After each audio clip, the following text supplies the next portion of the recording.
Hello, everyone. Thanks we are welcoming you for our presentation. So we are from Beiersdorf, and we are here today to talk about our topic that is called From Project to Product, the importance of our expert table network. I would say we directly get it started. So my name is Matthias. I studied business administration, and I started my career at BASF in Ludwigshafen. Then I was in Cologne for Generali, and now I'm 7 years with Beiersdorf. And currently I'm deeply involved in the S4 Fusion implementation. And Mirna. And also, hi, hello from my side and welcome. My name is Mirna Torres Nogueira. I'm a Digitalization Development Manager at Beiersdorf. My academic background, I'm a Master in International Business. I studied both in Brazil, in São Paulo, and also in Nuremberg. And I'm currently studying psychology in parallel to my work. So from my career background, I started in our family-owned business, and then afterwards in a trading company in Brazil. And then I moved to Siemens, and now since the last 10 years, working for Beiersdorf in different procurement functions. Thank you. Good. So let's get it started. I'm quickly guiding you through our agenda that we planned for today. So first of all, we are going to give you a short introduction on Beiersdorf and on our procurement setup. After that, Mirna is going to deep dive into the topic from project to product and explain what in detail we did there. And afterwards, we will give you a short outlook on our next steps. Yeah, and so we are going to talk about team and teamwork. And as you can see, Mirna and I, we are not only a team on stage, but we also work together in a team, as we are having the same hoodie. And this was also some challenge to get the same hoodie done. If you imagine that we have a team of 9 people, so it could be exhausting, and it's tough to get one hoodie designed that everybody likes. We manage. Yeah. All right, so about Beiersdorf. We are in Hamburg, so this is also the hometown of Beiersdorf, you could call it. So we have our headquarters here in Eimsbüttel and also a production site. Beiersdorf is 140 years old and DAX listed. And for me, sometimes it's like that. When I talk about Beiersdorf, for lots of people, also for my parents, for example, they are asking, who is Beiersdorf? But actually, the products that Beiersdorf is creating, they are more known to the people. So let's have a look at our core branch, which is Nivea, Eucerin, Hansaplast, and La Prairie. And the group net sales last year was 8.8 billion.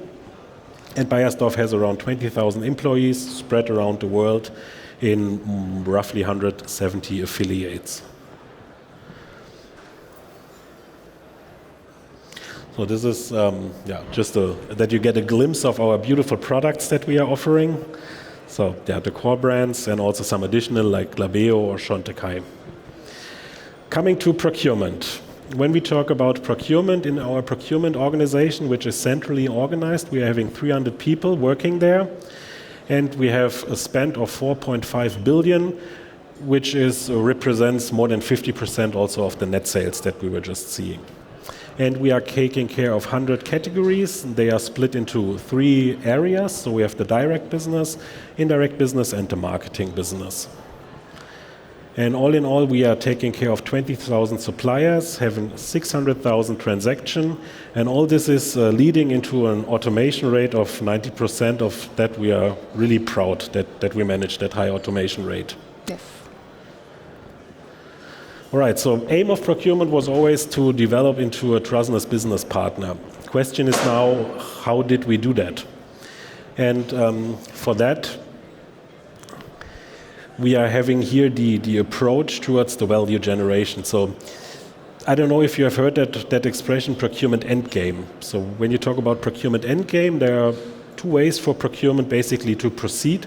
So either procurement will stay the lean saving machine, or procurement is developing into the value generator.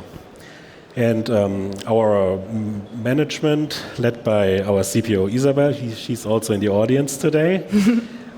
So the team was pretty clear that we will develop into the value generation partner. But how did we did that? So currently we are transitioning from a project-focused mindset into a product-focused mindset. So what do I mean with that? Traditionally, procurement is always having a project. And once this project, and all these projects are seen as a unique entity. So we are collecting the requirements, doing the procurement process, and after that, or after a successful implementation, we are moving on to the next one. And although this approach might have served us well in the past, this is currently not the best way for us to proceed further to really tackle all the current opportunities and challenges we are facing. So for that reason, to develop into the value generator, we established as a baseline 3 cornerstones. So we have the digital culture, which is, or we established a digital culture with a digital skill and capability set. So we understand digital culture in the way people are interacting with technology and how it affects procurement. Then we have the efficient procurement engine that optimizes and streamlines procurement processes by building on standardized, integrated, and highly automated processes. And last but not least, we are seeing ourselves as a smart value generator. So we are driving growth by enabling technologies and sustainability together with our partners. Yes, very well said, Matthias. Now the quick questions are, how to come from the concept for project mindset focus to the product mindset focus? How to change the culture to enable procurement to be the value generator and driving sustainability and innovation throughout our process? And how to ensure the new capabilities, the digital capabilities to our network. How to do that?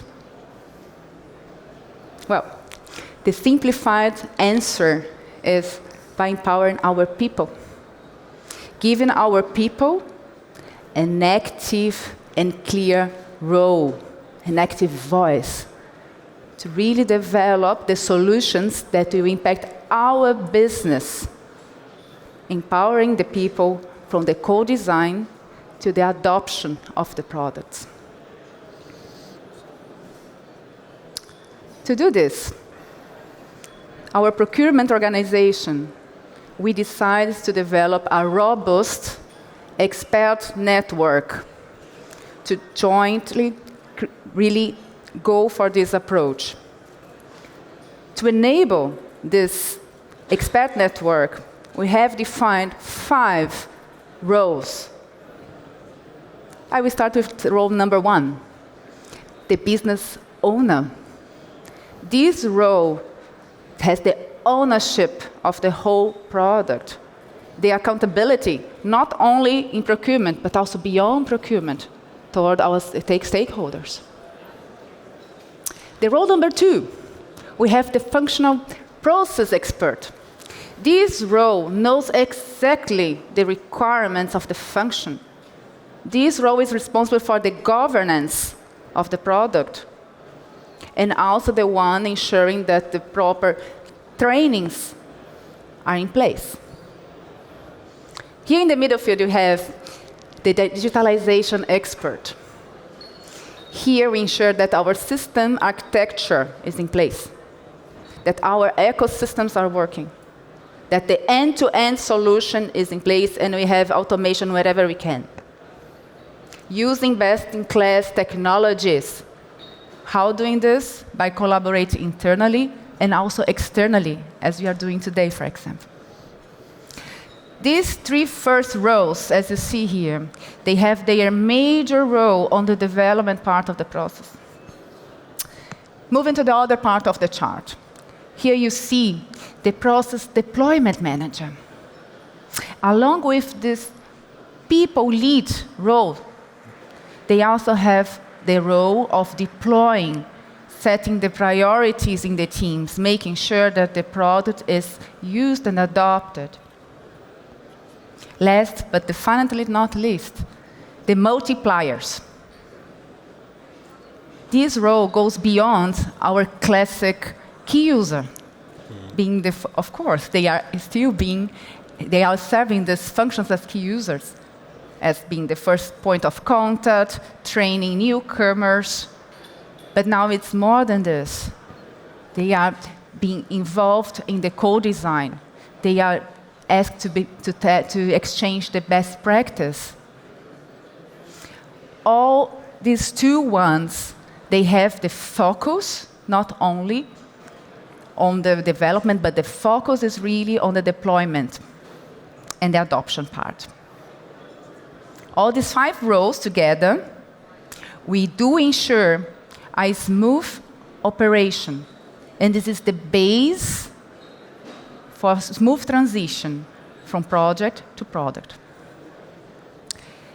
Let me guide you, yes, it's not there. Let me guide you through how it looks like in the reality. On the top, you see these 5 functions that, in the roles that I just explained to you.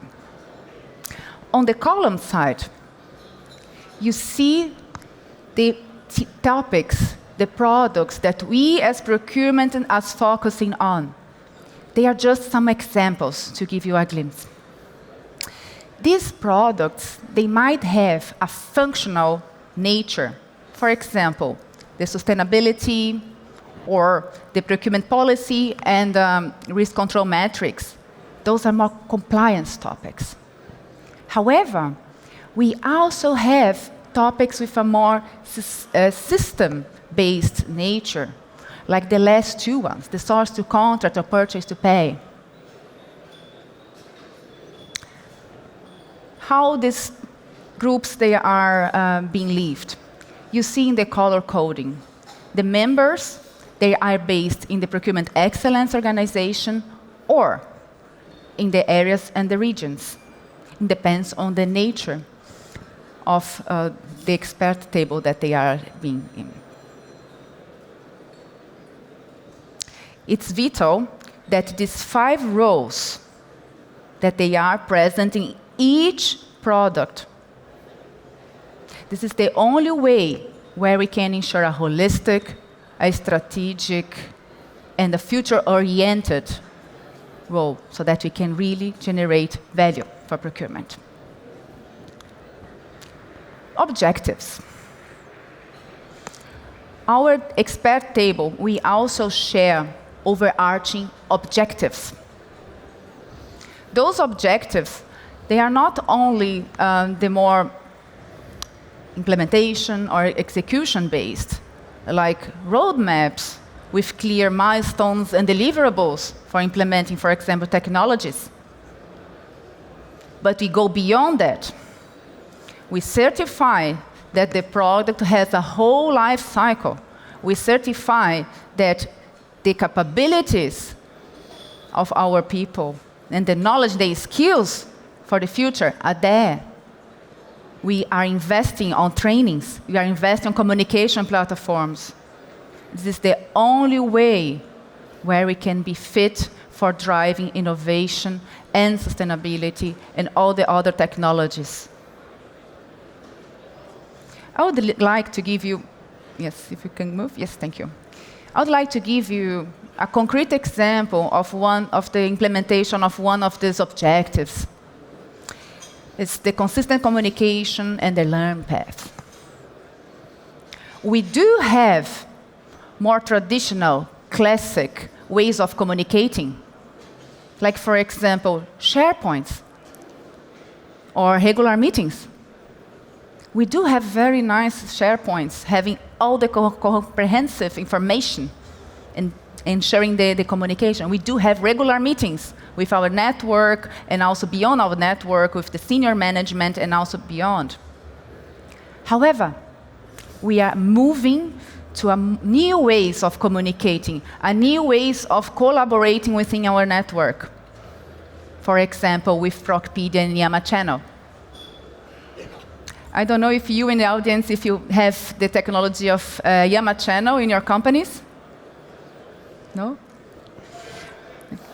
Okay, for those who don't have, you can imagine a kind of digital blackboard where you have information from the enterprise coming. You also have channels from the functions, for example, supply chain, procurement, finance. And you also have Yama channels for concrete product information. And you can interlink them. and people can feed this channel. This is a new way of communicating and collaborating. Okay? And then we also make sure that our stakeholders, they have the information they need, when they need, and even before they need. Procpedia. Procpedia, as the name suggests, is a knowledge platform.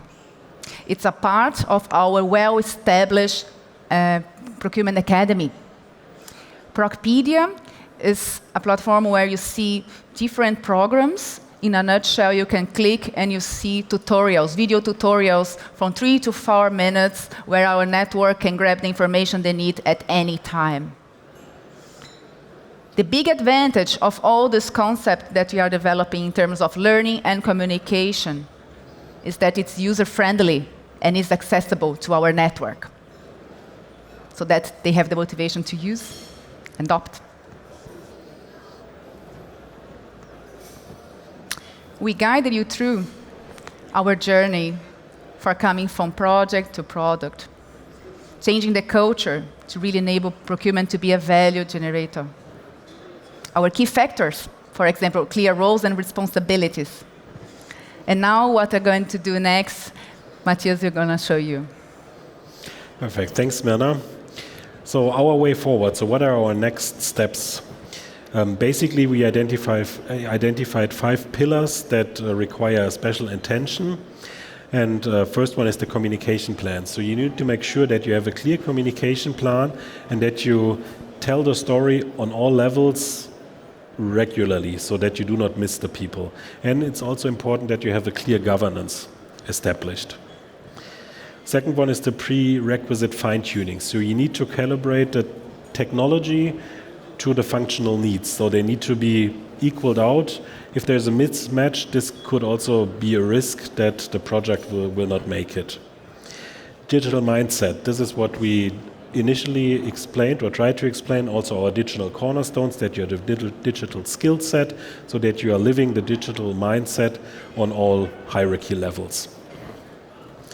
Tangible project. So you need to have a clear project defined with a clear ownership that everybody knows what are the next steps and what is the objective of the project. And last but not least, change management. So I mean, everybody knows how important change management is. So you need the buy-in of your organization to lift the change. Otherwise, you will lose the people, and it's tough then to get everybody on board. Like the car. Yes, exactly. What's the best car if you can't use it? Yeah. Yeah.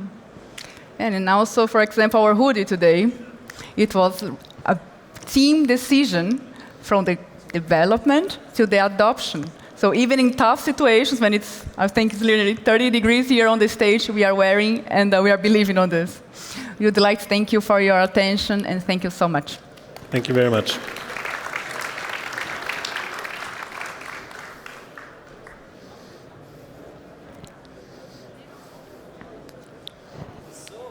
Thank you very much. Very interesting, of course. We're talking in English. That is the plan. And I have 2 questions in English. What a surprise. Wow. Are you ready for the first one? Okay, you can take a seat. It's much more comfortable, or? Yeah. It would be interesting to be a bit colder. So my first question is, what is the big advantage of your procurement setup? You take Should that I? one? Yeah. Yes. We went through a big transformation of our procurement setup, and now we are gathering the good products. Now we have a centralized procurement setup, and this really speeds up the decisions that we can do within procurement by setting, for example, these expert tables. In the past, it would be very difficult to do this because then you would be running to ask resources from other functions to get the expertise that we require. But now we can really focus on the priorities and then execute.